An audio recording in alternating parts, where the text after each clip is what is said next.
नमस्कार दोस्तों। आज हम पढ़ेंगे दो सबसे इम्पोर्टेंट फंक्शन। कौन से? ग्रेटेस्ट इंटीजर फंक्शन, जिसको फ्लोर फंक्शन भी बोला जाता है, और सीलिंग फंक्शन। ठीक है।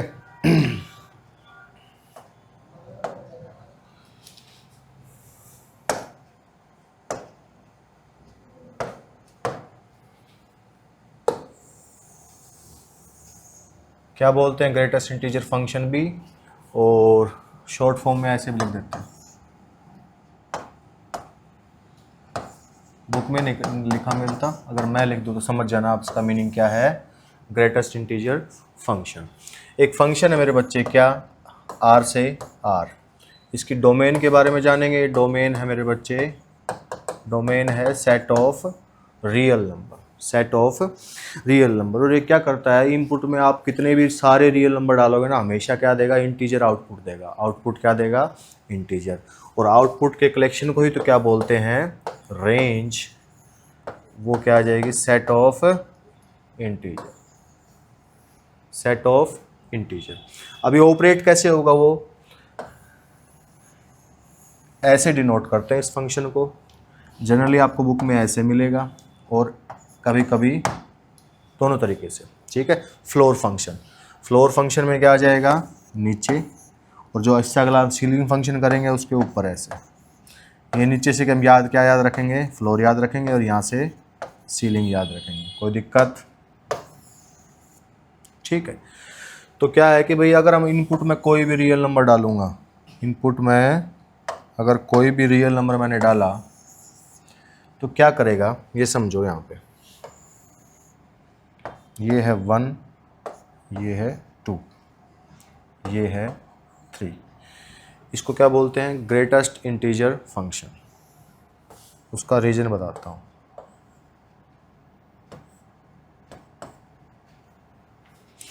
assumes the value of the greatest integer less than equal to x। x से छोटे जितने भी इंटीजर हैं वो देखो। जैसे x की वैल्यू मैंने ले ली 1.2, मतलब इनपुट मैंने पुट किया 1.2। 1.2 यहाँ पे है, यहाँ पे क्या आ जाएगा मेरे बच्चे? 1.2। पैटर्न समझना है इसका। यहाँ पे क्या है मेरे बच्चे? 1.2। 1.2 से छोटे जितने भी क्या हैं इंटीजर, वो क्या क्या हो सकते हैं? 1, 0, -1, -2, -3, ऐसे चलते रहेंगे। इन सभी इंटीजर में जो सबसे बड़ा होगा वो क्या है? 1। वो क्या हो जाएगी? 1.2 का आउटपुट, 1.2 का आउटपुट। ये ऐसी डेफिनेशन याद रखोगे फिर हो जाएगा मुश्किल काम। ग्रेटेस्ट इंटीजर फंक्शन की डेफिनेशन क्या बोलती है कि किसी भी, अगर आप इनपुट कोई भी डाला, चाहे वो इंटीजर हो चाहे इंटीजर ना हो, अगर आप इनपुट डालोगे उससे छोटे सारे के सारे इंटीजर इकट्ठे कर लो, और उन सभी इंटीजर में से सबसे बड़ा होगा वो क्या होगा मेरे बच्चे? क्या होगा? उस इनपुट की वैल्यू होगी, उस इनपुट की वैल्यू होगी। जैसे कि 1.2 निकाला मैंने। 1.2 से छोटे इंटीजर होते हैं 1, 0, -1, -2, -3 में सबसे बड़ा क्या है? 1। इसकी वैल्यू क्या आ जाएगी? 1। फिर मैंने डाला 2.7। 2.7 से छोटे इंटीजर कौन से हैं? 2, 1, 0, -1, ऐसे। उन सब में बड़ा, उनमें से सब में बड़ा क्या होगा? 2 होगा। इसका आंसर क्या जाएगा? 2। ऐसे ही 3.6 करूँगा तो मैं आ जाएगा 3। ऐसे पॉजिटिव वैल्यूज पे ऐसे दिमाग लग जाएगा हमारा कि यहाँ पे जो भी बेस वैल्यू होती है ना वही आंसर आ जाएगा। ठीक है। कुछ ट्रिक्स हैं, कुछ बड़ी ट्रिक नहीं है, बस सब याद रखने का तरीका है। बट यही तरीका नेगेटिव में नहीं लगेगा। जैसे कि -2.4, -2.4, इसको हम रियल लाइन से समझते हैं। ये रहा -1, ये रहा -2, ये रहा -3। -2.4 होगा यहाँ। क्या होगा यहाँ पे? -2.4। -2.4 से छोटे इंटीजर कौन से होंगे? -3, -4, -4, ऐसे।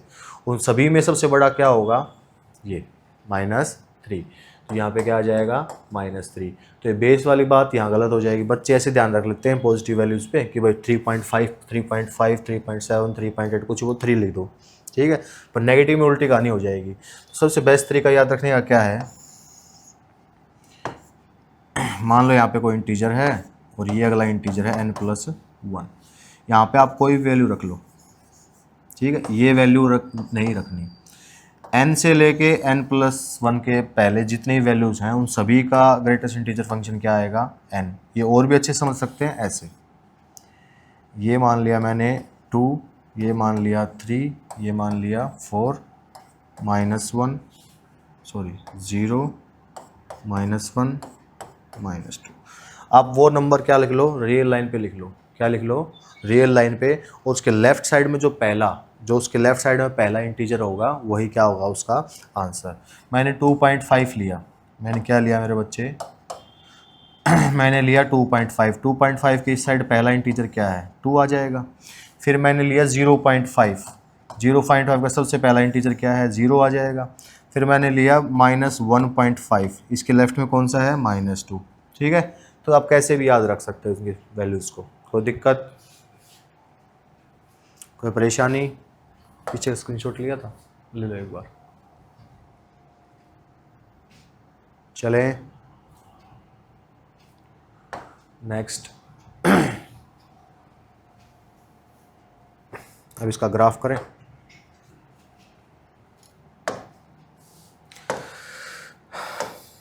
ग्राफ्स मैं फिर बता रहा हूँ, इसके ऊपर कॉन्टिन्यूटी का क्वेश्चन आता है हर बार। इस ग्राफ को ध्यान से समझ रहा हूँ। जैसे साइन में मैंने डॉटेड लाइन बनाई थी, इसमें तो नहीं बनेगी, उसमें फ्रैक्शनल पार्ट में बनेगी, ठीक है। तो 1 2 3 4, ओके, 1 2 3 4, 1 2 3 4, 1 2 3 4, ओके। ये है ओरिजिन।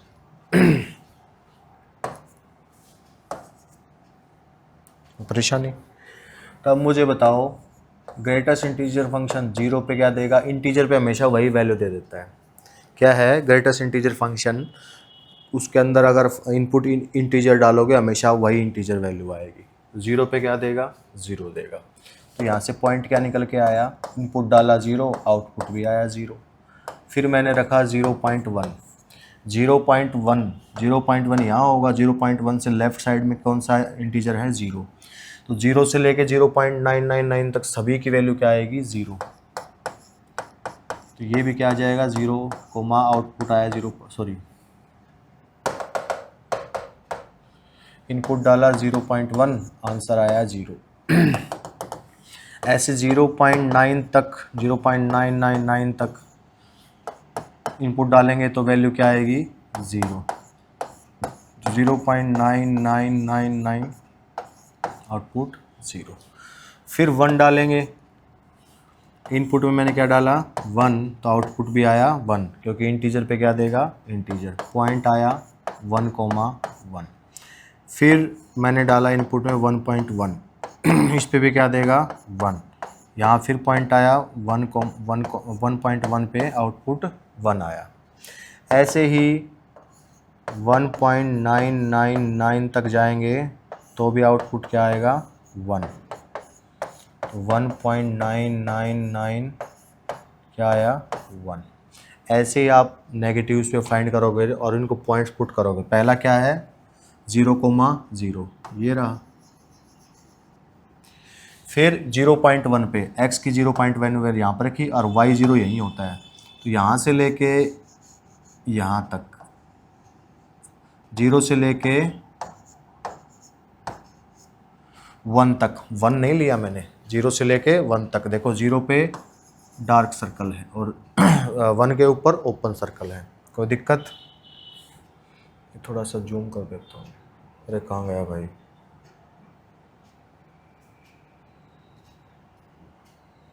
ठीक है। यहाँ पे क्या आएगा, ओपन सर्कल। फिर 1 के ऊपर वैल्यू क्या है, 1 के ऊपर वैल्यू है 1,1, तो 0 1 के ऊपर देगा ये 1 2 3 4, 1,1 पॉइंट होता है यहाँ। फिर 0 1.1 पे भी क्या देगा 1, 1.2 पे भी क्या देगा 1, 1.3 पे भी क्या देगा 1, 1.9 पे भी क्या देगा 1, पर 2 पे 2 नहीं देगा, सॉरी 2 पे क्या देगा 2 देगा, तो 2,2 कहाँ हो जाएगा यहाँ। ऐसे स्टेप चलते जाएंगे और ऐसे स्टेप चलते चलते सर्व में पहुँच जाएंगे। जो राउंड बनाने की कोशिश कर रहा था ना, वो इसी फंक्शन का यूज़ कर रहा था वो, ठीक है। राउंड ने यहाँ से इनपुट डाल रहा था वो, और स्टेयर्स बनती जा रही थी सबक के रास्ते में तो उन्होंने ये फंक्शन यूज़ किया था, ठीक है। तो यहाँ पे क्या आएगा, ऐसे ऐसे याद रख सकते हैं इसको।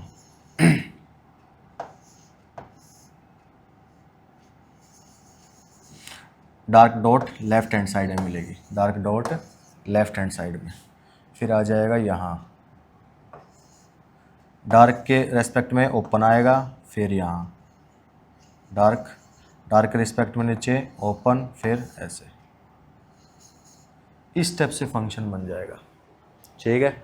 ये क्या है मेरे बच्चे, ग्रेटेस्ट इंटीजर फंक्शन का ग्राफ, ग्रेटेस्ट इंटीजर फंक्शन का ग्राफ। अब इसमें आपको देखने वाली बात है, जहाँ जहाँ इंटीजर है ना, अगर एक ग्राफ टूटा हुआ है, देखो 0 पे टूटा हुआ है, 1 पे टूटा हुआ है, 2 पे टूटा हुआ, हर इंटीजर पे फंक्शन क्या है, सॉरी सॉरी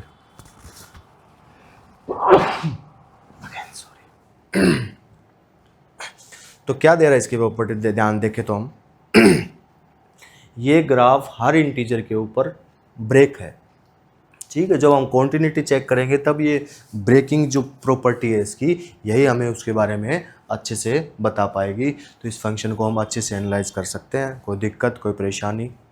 मैंने वैल्यूज निकालने का तरीका बता दिया, ग्राफ बता दिया, डोमेन बता दी, रेंज बता दी, और अब इसकी प्रॉपर्टीज़ के ऊपर बात करेंगे। किसके ऊपर बात करेंगे, इसकी प्रॉपर्टीज़ के ऊपर।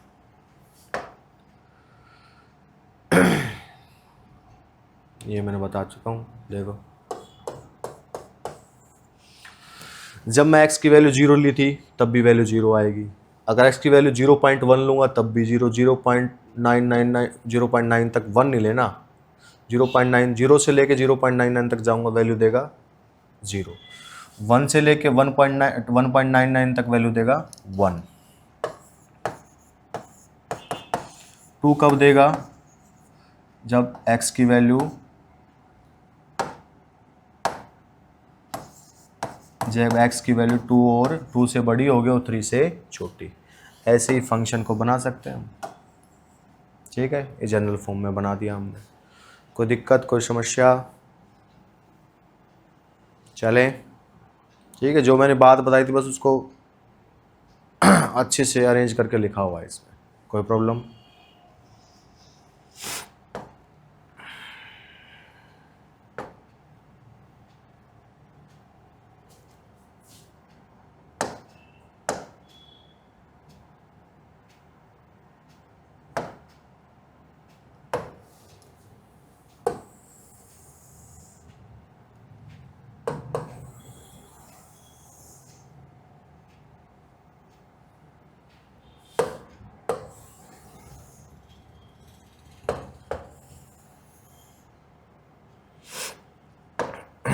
इसके ऊपर बात करेंगे, इन प्रॉपर्टीज़ के ऊपर।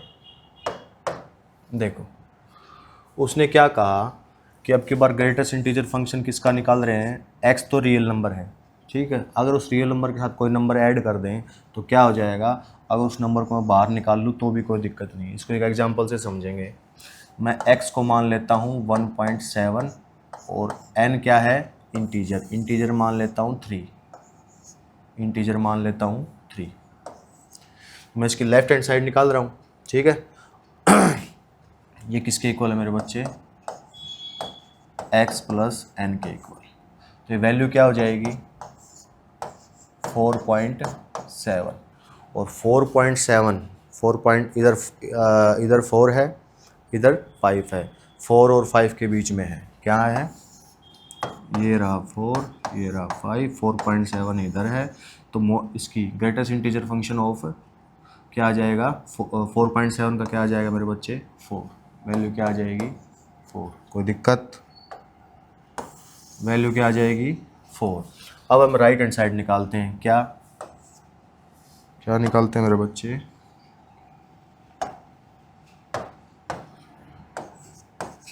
x प्लस एन, x था 1.7 और ये था 3, 1.7 का ग्रेटेस्ट इंटीजर फंक्शन आएगा 1, तो ये क्या हो जाएगा 1 प्लस 3, ये भी आ जाएगा 4, दोनों क्या आ गए मेरे बच्चे इक्वल, तो मतलब ये क्या है, ये किसके इक्वल आ जाएगा, इसके इक्वल। ठीक है, जब इसके क्वेश्चन से आगे हम रिलेट कर पाएंगे तब पता चलेगा कि जैसे मान लो कुछ वेरिएबल्स में ग्रेटेस्ट इंटीजर फंक्शन x में दे रखा है, ठीक है, तो हमें अगर कैलकुलेशन में जरूरत पड़ेगी, हमें अगर हम इंटीजर को बाहर निकालें तो क्या कर सकते हैं, इसमें ये समझने वाली बात है कि अगर एडिशन में क्या बोलते हैं इंटीजर है तो उसको हम क्या कर सकते हैं, सेपरेट कर सकते हैं। ठीक है, कोई दिक्कत कोई परेशानी, ठीक है। और ये बात मैंने अभी बताई थी, देखो ये चीज़ मैंने क्या कैसे बताई थी मेरे बच्चे, मैंने 2 मिनट पहले बोला था, यहाँ पे n ले लिया मैंने, इससे अगला इंटीजर मैंने क्या ले लिया n+1 और n तो मैं लूँगा बट n+1 की वैल्यू नहीं लूँगा, तो n+1 के ऊपर मैंने ओपन सर्कल बना दिया। तो यहाँ पे यह लिख लो, यहाँ पे 5 है और यहाँ पे लिख लो 6 है, तो 5 और 6 के बीच में 5 भी ले सकते हो और 5 से बड़ा, बट 6 नहीं लेना। यहाँ पे कोई भी नंबर लो, क्या आएगा 5.1, 5.2, हर किसी के ऊपर ग्रेटेस्ट इंटीजर फंक्शन क्या देगा 5 देगा। तो तभी कह रहा है जब n की वैल्यू जब x की वैल्यू n से बड़ी, n और n+1 के बीच में है, तो क्या देगा वैल्यू बेटा, ग्रेटेस्ट इंटीजर फंक्शन n देगा। कोई समस्या, ये बात ये बता चुका हूँ मेरे बच्चे, जब जब यहाँ पे हम ग्रेटेस्ट इंटीजर फंक्शन में x की वैल्यू इंटीजर रखेंगे तो एज इट इज़ वैल्यू आ जाएगी, -2 पे 2, -3 पे 3, 4 पे 4, 5 पे 5, 6 पे 6, -7 पे 7, यस और नो। ये प्रॉपर्टी भी लिख देंगे। तो मान लो कोई क्वेश्चन आया जहाँ पे हम काम कर रहे हो, ग्रेटेस्ट फंक्शन अपीयर हो जाए और मुझे पता चल जाए क्या है ये इंटीजर है, तो मैं उससे डायरेक्ट क्या लिख दूंगा, x लिख दूंगा। ठीक है, तो वहाँ पे ग्रेटेस्ट फ्रैक्शनल पार्ट लिख दिया, तो वहाँ पे ग्रेटेस्ट इंटीजर फंक्शन क्या हो जाएगा मेरे बच्चे, उसका जो ग्रेटेस्ट इंटीजर फंक्शन का नोटेशन है वो हट जाएगी, तो वो एज ए एक्स काम करेगा। ठीक है, फिर यहाँ पे क्या है कि x कोई भी नंबर है, रियल नंबर, वो उसके ग्रेटेस्ट इंटीजर से और ग्रेटेस्ट इंटीजर में 1 ऐड कर दें, इन दोनों के बीच में होता है। इस बात को समझेंगे। मान लेता हूँ मैं x की वैल्यू 2.8 है, क्या है 2.8, तो मैंने लिख दिया ये बीच में 2.8 किसकी जगह है, x की जगह, ये लगा दिया साइन, ये लगा दिया साइन। यहाँ आएगा मेरे बच्चे 2.8 का ग्रेटेस्ट इंटीजर फंक्शन और यहाँ आएगा 2.8 का ग्रेटेस्ट इंटीजर फंक्शन +1। अब देखो 2.8 का ग्रेटेस्ट इंटीजर फंक्शन क्या होगा, 2 < क्या 2.8 स्ट्रिक्टली लगा दिया। 2.8 का ग्रेटेस्ट इंटीजर फंक्शन फिर 2 होगा और 2 + 1 क्या हो जाएगा 3। ये प्रॉपर्टी जब इनके फंक्शन आते हैं तब ये बहुत काम आती हैं। ठीक है, तो अभी तक हमने क्या सीखा, इंटीजर अगर ऐड कर दें तो वो सेपरेट हो जाएगा और greatest integer function of x निकालेंगे, उसकी वैल्यू n आएगी कब, जब x की वैल्यू n या n+1 के बीच में होगी। ठीक है, इंटीजर पे वैल्यू इंटीजर देगा, कोई दिक्कत नहीं हमें इस बात से। फिर क्या है कभी कभी ये इनइक्वालिटी यूज होती है, इनइक्वालिटीज़ में काफ़ी यूज होंगी ये चीज़ें, खासकर ये इनइक्वालिटी के क्वेश्चंस में। अगर इनइक्वालिटी क्वेश्चन करते हैं हम और इनइक्वालिटी कॉम्पिटिटिव एग्जाम में ज़्यादा आती है, इनइक्वालिटीज़ के क्वेश्चन में ये इनइक्वालिटी हम काफ़ी तरीके से यूज़ कर सकते हैं। ग्रेटेस्ट इंटीजर फंक्शन इनइक्वालिटीज़ में होता है, यस और नो, कोई दिक्कत कोई परेशानी। देखो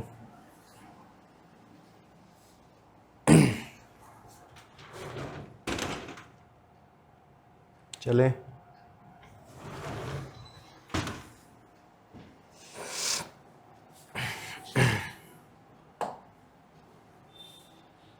ये काफ़ी इम्पोर्टेंट है।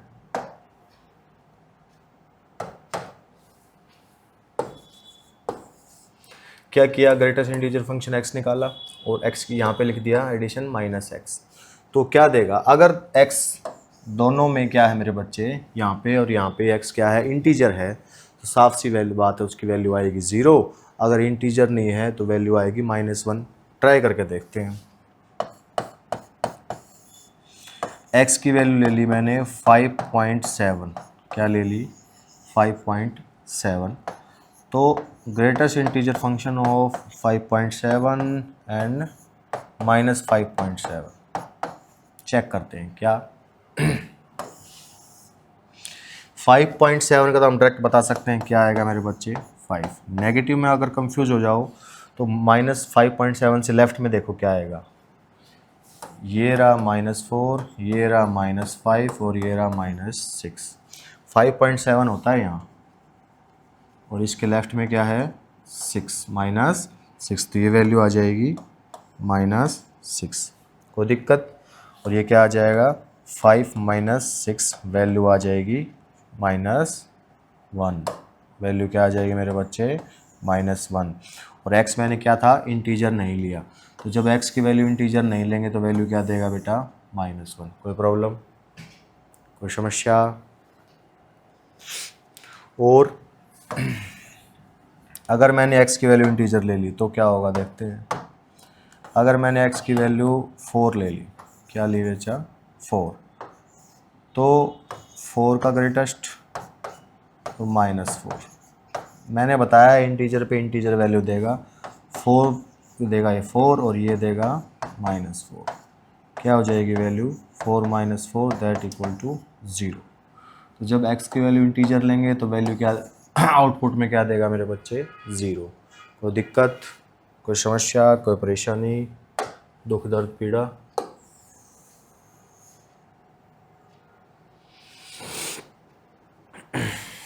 चलें, ग्राफ्स के बारे में पता किया, इसकी प्रॉपर्टीज़ के बारे में बात की। एक दो प्रॉपर्टीज़ और हैं, ठीक है। एक हर्माइट आइडेंटिटी है, ये कॉम्पिटिटिव में यूज़ हो जाती है, फिर भी बता देता हूँ। जिसको फ़ायदेमंद लगे वो यूज़ कर सकता है, जिसको ना लगे उसका क्या ही कहें। चार्ल्स हर्माइट ने दी थी इसको, ठीक है। उसने क्या कहा, इस टाइप की सीरीज़ है, ठीक है। उसने क्या किया, ग्रेटेस्ट इंटीजर फंक्शन x लिया, उसमें क्या कर दिया 1/2 ऐड कर दिया, अगले टर्म में 2/n, फिर 3/n, फिर 4/n। अगर n की वैल्यू 10 है, n की वैल्यू मैंने 10 ले ली, तो ऊपर जब तक 10 में से एक कम क्या करेंगे, 10 में से एक माइनस किया तो क्या आया 9, तो ऊपर 1 2 3 9 पे जाके रुक जाएंगे। ऐसे ही ये n तक गया तो कहाँ पे जाके रुक जाएंगे हम n-1 तक। तो उस केस में उसकी सीरीज़ की वैल्यू क्या आ जाएगी nx, क्या आ जाएगी nx। इस पूरी मैंने बताया था ना समीशन का मीनिंग क्या होता है एडिशन, तो इस पूरी चीज़ को हम समीशन की फॉर्म में भी लिख सकते हैं ऐसे। कोई दिक्कत। और n क्या है, एक पॉजिटिव इंटीजर है। n क्या है मेरे बच्चे, एक पॉजिटिव इंटीजर है, इसको हम ऐसे भी लिख सकते हैं। कोई दिक्कत। जैसे कि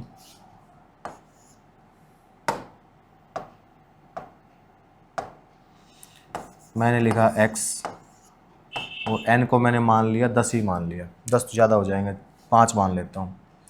तो क्या आ जाएगा x 1/5, x 2/5, x 3/5, x 4/5। इसकी वैल्यू क्या होनी चाहिए मेरे बच्चे, nx का ग्रेटेस्ट इंटीजर। n क्या था हमारे यहाँ पे 5 और ये क्या है x का x, तो इसकी जो वैल्यू आएगी वो इसकी सीरीज़ की वैल्यू आएगी, ठीक है। तो n पे जनरल पे काम करते हैं, तो कभी कभी जैसे हम हमारे क्वेश्चंस के अकॉर्डिंग इसको हम यूज़ कर सकते हैं। कोई प्रॉब्लम, लिख लो बेटा। ठीक है। आपको लग सकता है कि फंक्शन पढ़ते हो ये चीज़ें कहाँ काम आएंगी, ये चीज़ें लगा लो, बेस है पूरा जो हम 11th-12th में पढ़ने वाले हैं। ठीक है। और बेस अगर अच्छे से नहीं पढ़ा तो चीज़ें बाद में जब ये ऐसे फंक्शंस अगर आपको अपीयर होंगे आपके क्वेश्चंस में, ठीक है। अब मान लो आपने अच्छे से ग्रेटेस्ट इंटीजर फंक्शन नहीं पढ़ा, और ग्रेटेस्ट इंटीजर फंक्शन जब एकदम से आपको मान लो आपने स्किप कर दिया, चैप्टर स्किप कर दिया, आपने पढ़ा नहीं, तो आप जब कॉन्टिन्यूटी में मान लो हम काम करेंगे तो वहाँ पे कॉन्टिन्यूटी के ऊपर काम करेंगे तो फिर आपको फिर रटना पड़ेगा कि भाई ये इंटीजर पे डिसकंटिन्यूस होता है, डिफरेंट डिफरेंट चीज़ें।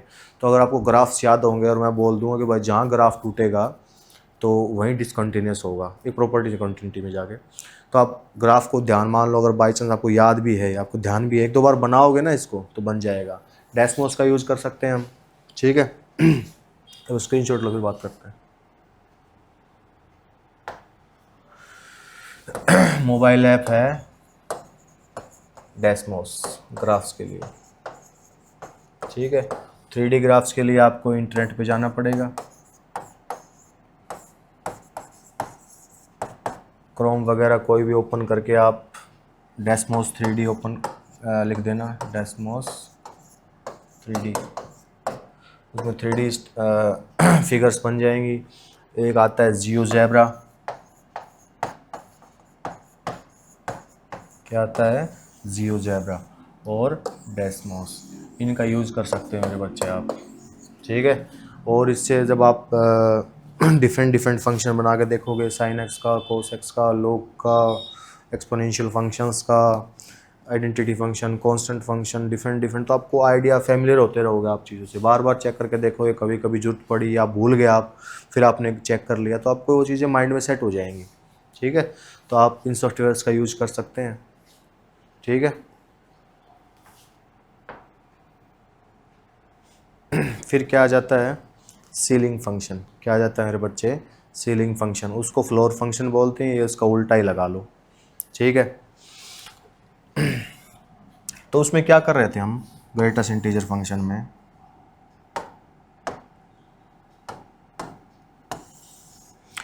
ग्रेटेस्ट इंटीजर फंक्शन में मान लो यहाँ पे 2 है, यहाँ पे 3 है, यहाँ पे 1 है, यहाँ पे 0 है, यहाँ पे -1, हम कोई भी पॉइंट ले रहे थे तो उससे लेफ्ट वाला क्या देखते थे, इंटीजर, वो क्या आता था 1। इसमें उल्टा है, यहाँ पे 1 पॉइंट रखेंगे, इसमें राइट वाला देखेंगे, तो 1.5 के ऊपर जब सीलिंग फंक्शन का ऑपरेट करेंगे तो क्या आ जाएगी वैल्यू, राइट। तो रियल लाइन के ऊपर बात करें तो ग्रेटेस्ट इंटीजर फंक्शन में लेफ्ट वाले इंटीजर आते हैं और सीलिंग फंक्शन में राइट वाले फंक्शन आते हैं। ये कहता है, ग्रेटेस्ट इंटीजर फंक्शन बोलता था कि कोई भी पॉइंट आपने लिया रियल नंबर, उससे छोटे जितने भी इंटीजर उनको इकट्ठा करो और उनमें ग्रेटेस्ट ढूंढो। पहले देखो, पहले उससे छोटे लीस्ट जो इंटीजर्स हैं वो इकट्ठे करो और उसमें ग्रेटेस्ट ढूंढो। इसमें क्या करेगा, ग्रेटेस्ट ढूंढो और उनमें लिस्ट ढूंढो, ठीक है, उल्टा है। तो जैसे कि 1.5 के ऊपर बात करो, 1.5 से बड़े सारे इंटीजर ढूंढो, 2 3 4 5 6, और इनमें सबसे लिस्ट होगा ना, वो क्या होगा 2, तो क्या आ जाएगा 1.5 के ऊपर 2 वैल्यू आ जाएगी, कोई दिक्कत। तो ग्रेटेस्ट इंटीजर को याद रखना लेफ्ट से और सीलिंग फंक्शन को याद रखना राइट से, कोई दिक्कत, कोई समस्या। एक बार इसको पढ़ लो और फिर इसके बारे में पता करेंगे। कमर टूट गई भाई।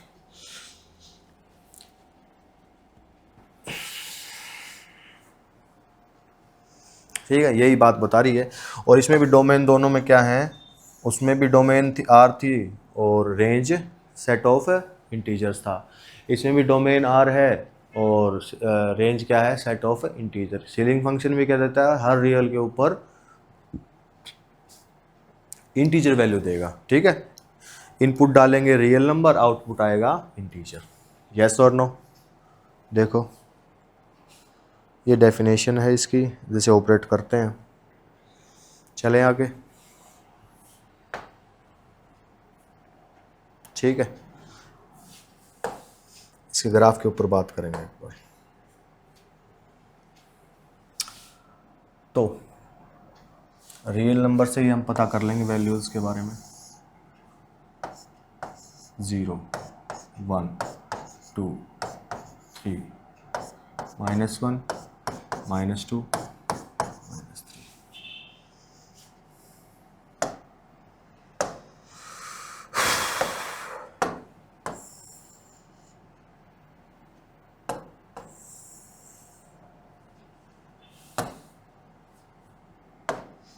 1 1 जा 1 2 3 4 1 2 3 4 1 2 3 4 नहीं 4 छोटा है 4 1 2 3 4 1 2 3 4 1 2 3 4 1 -1 -2 -3 -4 -1 -2 -3 नहीं नहीं नहीं नहीं इस साइड नहीं -1 -2 -3 -4 ओके। जीरो स्टार्ट करते हैं। जीरो के ऊपर वैल्यू क्या देगा? जीरो। तो जीरो पे वैल्यू क्या देगा मेरे बच्चे? जीरो। इंटीजर में भी ये भी सीलिंग फंक्शन भी है और फ्लोर और सीलिंग दोनों के दोनों क्या है मेरे बच्चे? इंटीजर पे वैल्यू क्या देंगे? इंटीजर ही देंगे। तो इंटीजर वाली प्रॉपर्टी सेम सेटिस्फाई कर जाएगी। तो इंटीजर पे क्या देगा? जीरो पे तो जीरो देगा। पहले इंटीजर वाली मार्क कर लो। जीरो पे जीरो, वन पे फिर वन देगा, ठीक है। टू पे क्या देगा? टू देगा। थ्री पे क्या देगा?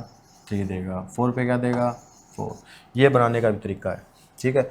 -1 पे इसको एक बार मैं उनको ऊपर लिख लूँ।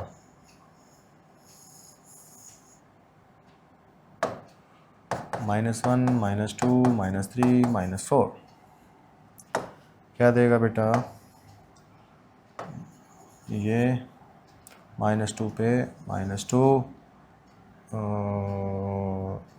-3 पे -3 एंड -4 पे -4 ओके। अब मुझे बताओ, जब मैं जीरो पे चला तो जीरो पे जीरो दे दी, कोई दिक्कत नहीं। फिर 0.1 लूँगा, 0.1 लिया तो मैंने बताया था राइट वाला। 0.1 पे भी क्या देगा? 0.1 यहाँ होता है, वो वैल्यू देगा यहाँ। तो मतलब यहाँ ओपन लगाना पड़ेगा और यहाँ 0.1 पे भी 1, 0.2 पे भी 1, 0.3 पे भी 1, 0.9 पे भी 1, ठीक है। अब ऐसे मार्क करते जाओ, ठीक है। क्या बनाते जाओ? फिर है 1.1, 1 पे क्या देगा? 1, 1.1, 1.1 क्या दे देगा? 2 दे देगा। अब ऐसे मैच करते जाओ, इसके ऊपर ऐसे, इसके ऊपर ऐसे, ठीक है, और इसके ऊपर ऐसे, इसके ऊपर ऐसे, इसके ऊपर ऐसे, इसके ऊपर ऐसे, और इसके ऊपर आगे ऐसे, ठीक। उसमें डार्क डॉट क्या थी? लेफ्ट में थी, इसमें डार्क डॉट राइट में है। वो स्टार्ट होता था यहाँ पे। अगर वो उसको एक साथ बनाए हम, ये है एक बार क्या बोलते हैं उसका, सीलिंग फंक्शन का वो है ग्राफ। तो सीलिंग फंक्शन का ग्राफ एक स्क्रीनशॉट लो। इसके साथ येलो में हम क्या बना देंगे? ग्रेटेस्ट इंटीजर का। येलो में क्या बना देंगे? ग्रेटेस्ट इंटीजर का। ग्रेटेस्ट इंटीजर में जीरो पे जीरो देगा। जीरो पे क्या देगा? जीरो।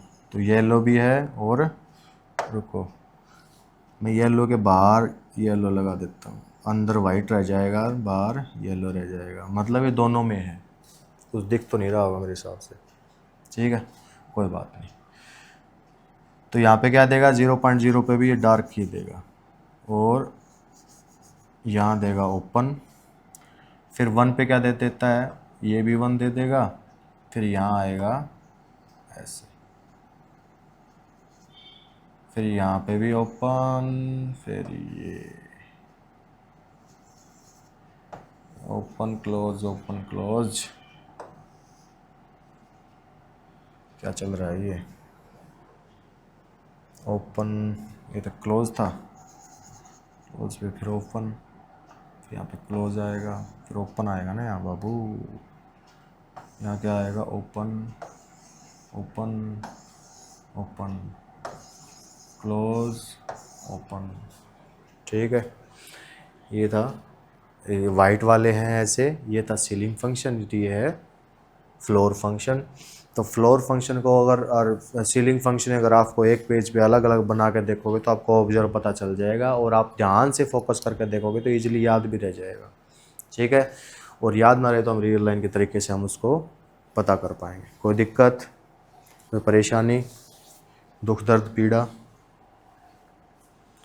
ये ग्राफ किसका मेरे बच्चे? सीलिंग फंक्शन का। क्या होता है, हम ग्रेटेस्ट इंटीजर फंक्शन को पढ़ते रहते हैं और जब कॉन्टिन्यूटी पढ़ते हैं तो उसकी एक्सरसाइज में रहता है सीलिंग फंक्शन। सीलिंग फंक्शन पे ज़्यादातर ध्यान दिया नहीं जाता। फिर क्वेश्चन अगर लास्ट 1-2 साल से ग्रेटेस्ट इंटीजर फंक्शन पे आ रहा हो, अगर वो क्या पता इस साल सीलिंग पे दे दे, ठीक है, सीलिंग पे दे दे तो हमें ध्यान, सीलिंग अगर पढ़ा नहीं होगा तो फिर गड़बड़ हो जाएगी। यस और नो, कोई दिक्कत? और याद रखना ये किसका था, ग्रेटेस्ट इंटीजर फंक्शन का, इसको हम ऐसे भी लिखते हैं, ठीक है। और ऊपर ये हो गई छत, ये हो गया फ्लोर, सीलिंग फंक्शन।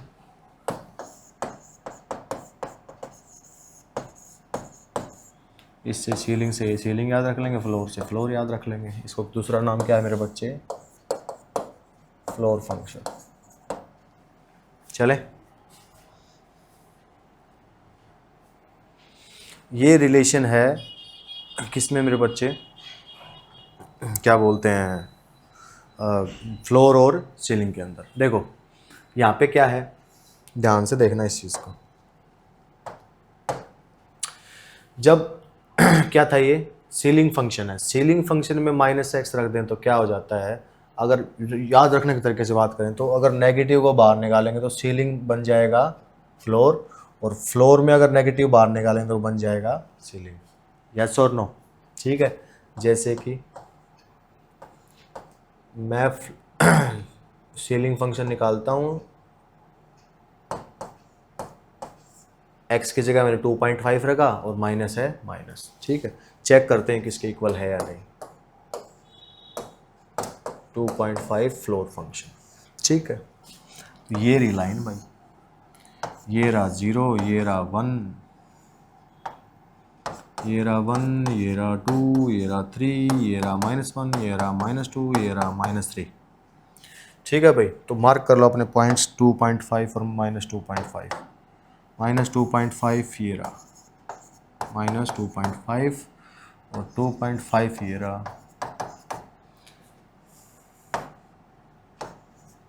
ठीक।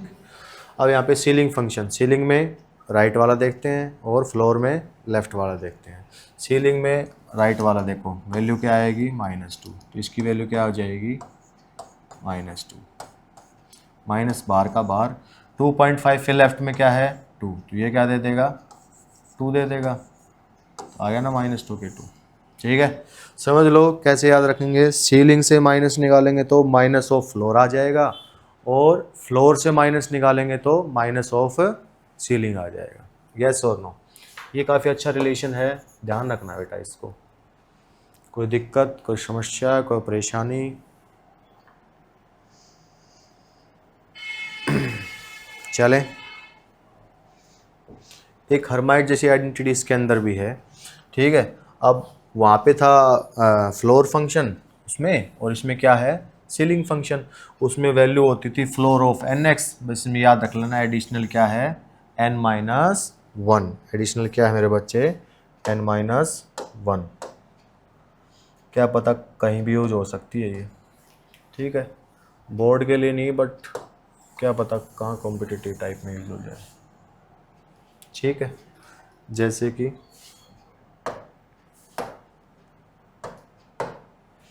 उसमें हमने क्या किया था, हम वहाँ पे फ्लोर फंक्शन ले रहे थे, क्या ले रहे थे, फ्लोर फंक्शन। तो यहाँ पे क्या लेंगे, सीलिंग फंक्शन। क्या लेंगे, सीलिंग फंक्शन। मैंने n को 5 रखा तो क्या आएगा, x + 1/5, x + 2/5। कहाँ रुकूंगा मैं जाके मेरे बच्चे, 5 से कम मतलब 4 पे जाके। फिर क्या आएगा, x + 3/5। फिर क्या आएगा मेरे बच्चे, x + 4/5। इसको हम क्या लिख सकते हैं, 5x फ्लोर, और 5 में से 1 माइनस हुआ,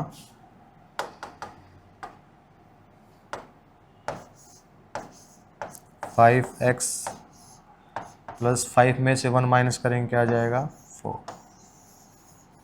ठीक है। ये सिंपल सा एग्जांपल है, इसको हम एक बार आप ध्यान रखना, और जब यूज़ करेंगे तो उस तरीके से इसको एलिब्रेट भी करेंगे, ठीक है। कोई परेशानी, कोई दिक्कत, कोई समस्या हो तो बताओ।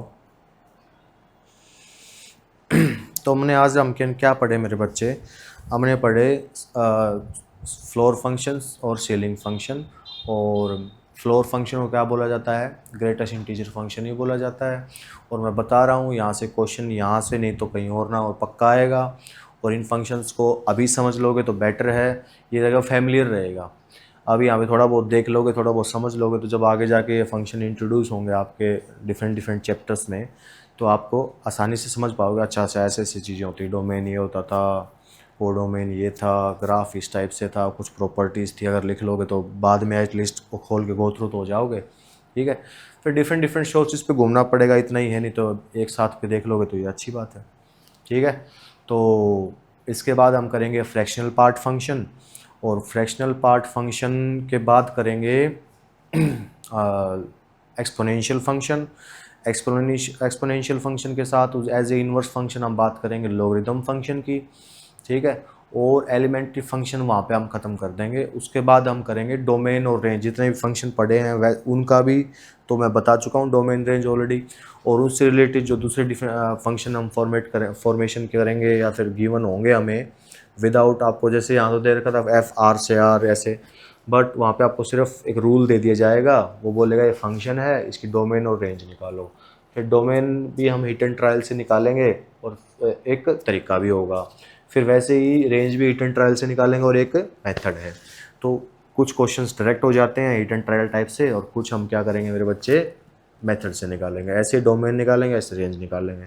डोमेन रेंज के ऊपर काम करने के बाद फिर हम जाएंगे 12th। अब ये पार्ट क्या होगा, 11th का पार्ट हो जाएगा। Domain range function 11th class में फंक्शन का क्या है, एलिमेंट्री फंक्शंस के बारे में जानना और डोमेन और रेंज निकालना।